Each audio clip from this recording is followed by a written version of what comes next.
was like, there's so much information, where can I find it all in one succinct, compact package? And that's what I hope I was able to create for you if you were wanting to start making a quilt from the concept to the finished product, from beginning to end.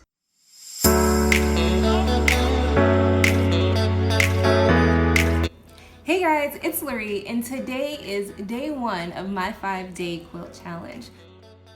I've teamed up with Sheri of Sodium Content, and she is going to guide me through making my first ever quilt.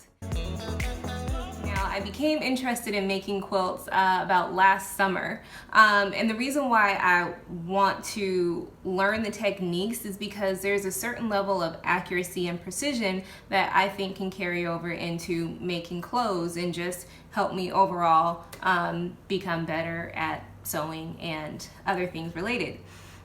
So here's how this is going to go.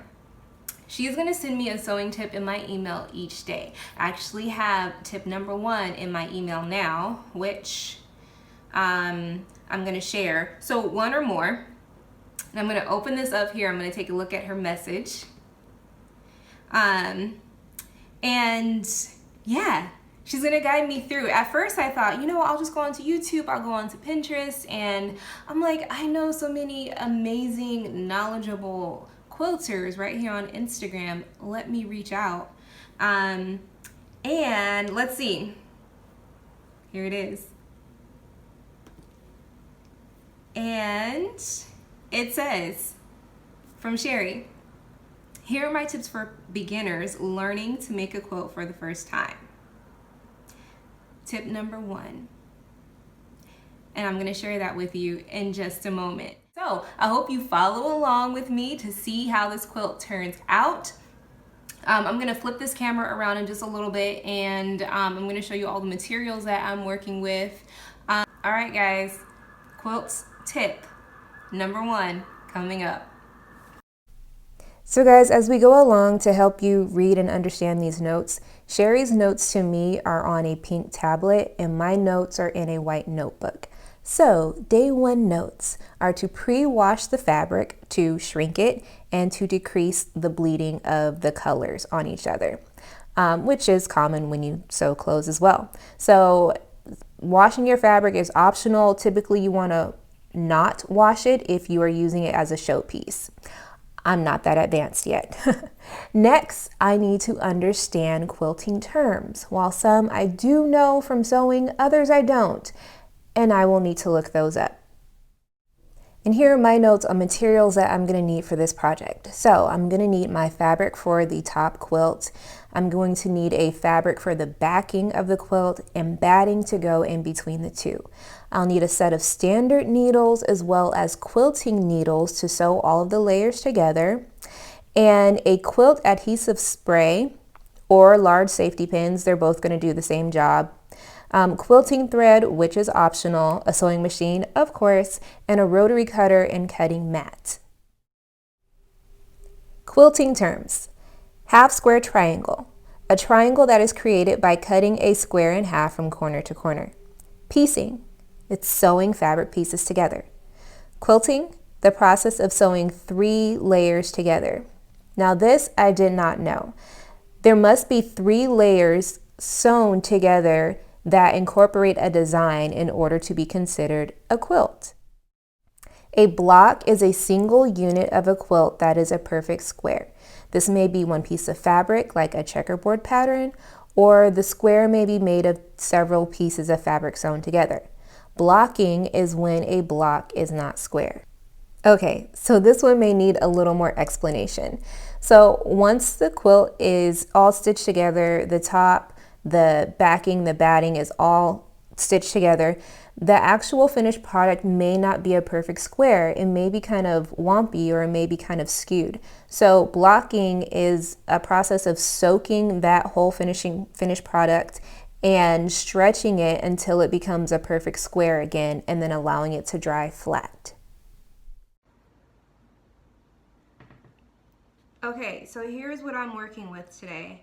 I am trading my chalk and flexi ruler for rotary cutter and a cutting mat and this quilter's ruler. Because I am just starting at this, I made these little templates for myself for cutting out my squares to make sure that they are right every time, and I put a generous amount of seam allowance on there. My quilt is gonna be made out of pieces of denim. So these are the fabrics that I have. These are, when they sew down, they're gonna be 6 by 6. And then I have the smaller, when they sew down all the seam allowance, 3 by 3. I have these 3 by 3 squares, and guys, I don't know my pattern. I have an idea what my pattern's gonna be, but I don't know what it's gonna be yet exactly. So Sheri is going to let me know what exactly I'm going to be doing with these. But these are the fabrics that I'm working with. What do you guys think? Good morning, guys. So today is day 2 of my 5-day quilt challenge, and I have my email from Sheri with day 2 tips. And today's tips are, let's see, coming right up. Day 2 tips. Choose a size. Choose the size quilt you want to make. Knowing the quilt size will help you know how much fabric you'll need for the quilt top, batting, and backing. There's software out there that can help you figure out your quilting measurements, and there'll also be measuring links easily available on Pinterest. So here is one that I found, and here's a bit bigger picture of it. So these are standard sizes. I decided to go with the throw size. Next step is to calculate our blocks. So we have to do a little bit of math here. Before you turn this video off, I'm going to show you exactly how this is done in a little while. So here's the math Sheri says I used to determine how many blocks needed to form a quilt. So if the quilt measures 50 inches wide by 65 inches long and the finished quilt blocks are 6 inches, divide the width by 6. That'll give you 8.3. Divide the quilt length also by 6. That will give you 10.8. Next, round up those numbers and multiply. So 8.3 becomes 9 and 10.8 becomes 11. 9 times 11 is 99 blocks. For reassurance, Sheri says, I like to add an extra block. So I would say 10 blocks times 12 blocks is 120 total. Now, I'm going to show you how this is done in real life. So my quilt is going to be 45 by 65. That's what I'm shooting for anyway. Like the chart says, handmade quilts can come in all different sizes, but I'm going to see if I don't have enough fabric for 45 by 65. So my finished quilt blocks are 6 inches. So 45 divided by 6. So this is the width and the length of my quilt. So I'm going to take my width and divide that by 6 because that's the size of my squares, the finished size of my squares. These are my squares. Guys, it's hollow in the middle because I wanted to mark out my seam allowance. This is a 1/2 inch. So if I mark on this side, if I cut here and I use my chalk right here, then I can easily see my seam allowance. Okay, so back to this. 45 inches divided by 6. And I guess I should hit that. It is 7.5. So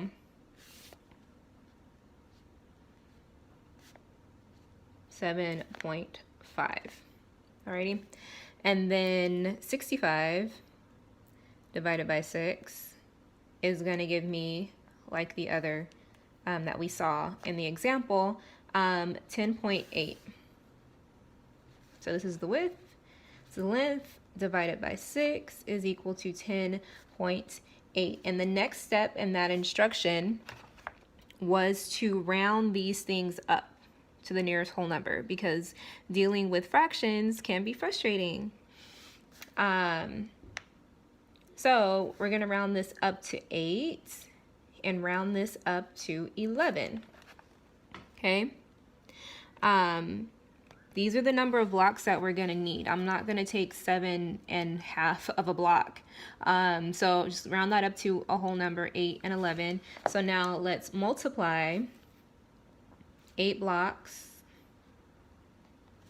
by 11 blocks.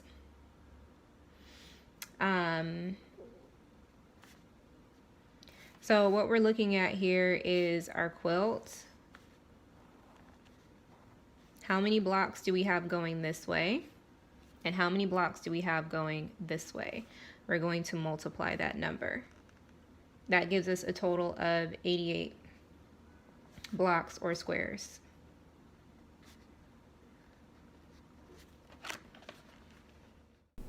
Continuing on with day 3, choose your quilt design. You can search Pinterest or Google search. Beginners may find it useful to use a checkerboard pattern or half square triangle as the easiest to make their first quilt. And these are some sample designs and patterns that Sheri made and sent to me. There's the chevron pattern, the checkerboard, the strip quilt, and the half square triangle pattern. Okay, so there were a few patterns that I really liked. I love the chevron, I really love the flying geese, and the half square triangle. All of those I can make from the half square triangle. So I pretty much crammed all of those into this design. Next, I'll show you how I actually made this. Hello guys! Today is day 3 of the quilt challenge, and I posted this earlier. This was my own hybrid quilt design. So after Sheri sent me the different pictures and designs that she made with the software that she has, I got some ideas and I wanted to try some things. So I got out my pattern paper and I began to draft out my own.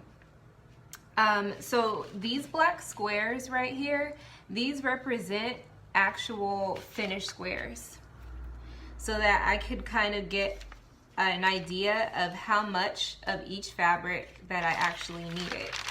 So these triangles, of course, are a half of a square. So I was able to count them and then total them. Of course, they all come up to 88. But I'm going to show you how I made this into a 4th scale pattern here. And I'm going to have to do this from memory because I left all of my notes somewhere else, but that's okay. You see, I colored this all in with color pencil. I could always go back and color it in with marker and just make it all pop and stand out a little bit more. But let's go ahead, and I guess I will go ahead and write on the back of this. So my quilt is, like I said before, it's going to be 8 squares down, 11 squares down, and 8 squares across. Okay, so 11 going down and 8 going across.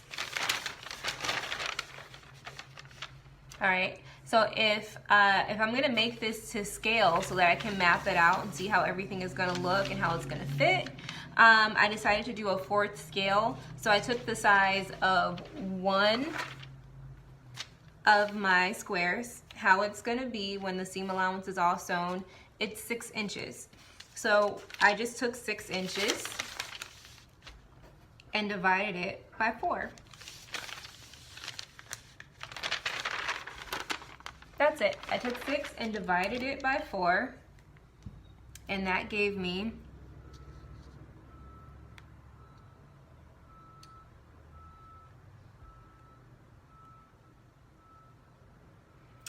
6 divided by 4 gave me 1.5.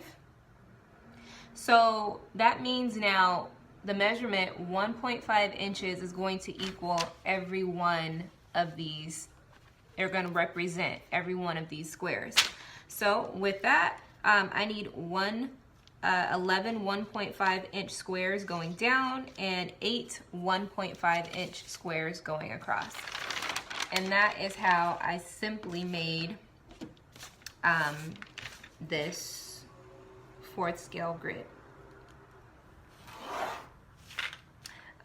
So let's see.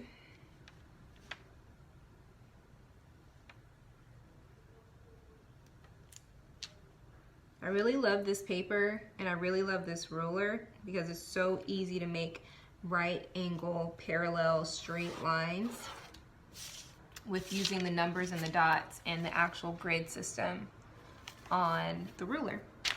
Alrighty, so 1.5 inches. Let's see, I'm gonna measure up 1.5, and I'll just keep doing that until I reach 11.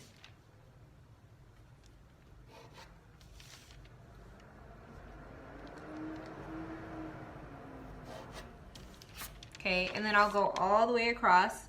And once I do, and I have 11, 1, 2, 3, 4, 5. Sorry about the loud noise, guys. 6. I'll keep going. Once I have that, then I'll measure from the side of the quilt over at 1.5. And I will do that 8 times. So 1, 2, 3, and I'll keep going. And as you can see, my grids are starting to form. And I do have 88 of these 1.5-inch squares on this grid. And then from there, you can start to plan out your design. Alrighty, guys. That's it. Coming up next is how to start sewing this thing together. All right, bye guys. Guys, how are you liking this quilt challenge? I do have another tip or a cluster of tips for you today. I am sewing this quilt today, like as of today. So I'm gonna share with you the last tips for today is sewing the blocks, the half square triangles together. And then I'm gonna try to pop in later on and show you how I actually go about sewing these things on the machine. First instruction is to gather 2 of your 6-inch squares. Place them right sides together and use a pin or clip to hold them together. Then turn your square into a diamond shape. Place your ruler at the top of the diamond. Use a fabric marker or chalk to draw a straight line from point to point. Once you have your line drawn, adjust your stitch length between 1.4 and 1.6. I usually set mine to 1.6, Sheri says. Some machines go to 1.5, so use the drawn line as a guide to where to place the presser foot. Stitch a straight line from point to point. Now turn or flip your diamond around so that you stitch on the opposite side of that line you drew down the middle. And now repeat. You know you did it right when you see 3 lines, the drawn line in the middle and the 2 stitches you made on both sides. Now using your rotary cutter, cut the middle of the 2 stitch marks, being careful not to cut any of your stitching. Open up the triangles to see your first half square triangle and press the seams open. You'll notice the extra fabric hanging out. Those are known as dog ears in quilting. Trim those off. Just continue and repeat the steps until you have as many blocks as you need. That's it. And here I have a glorious chain of blocks emerging from my sewing machine. That sounds very fun, but things did take a turn. So guys, this is me showing up, showing my progress, updates. I have no words. This is what needs to be done. And this is done. What needs to be done? What's actually done? Oh my goodness. And then this. Yeah. The having to go back and cut more is what got me. tonight. But this was fun. This whole project was really fun until I had to go in here and press these seams open. All of these seams. I'm glad this thing only has 100 or 88 squares. After I had done all I could do that evening, I had to finally say good night.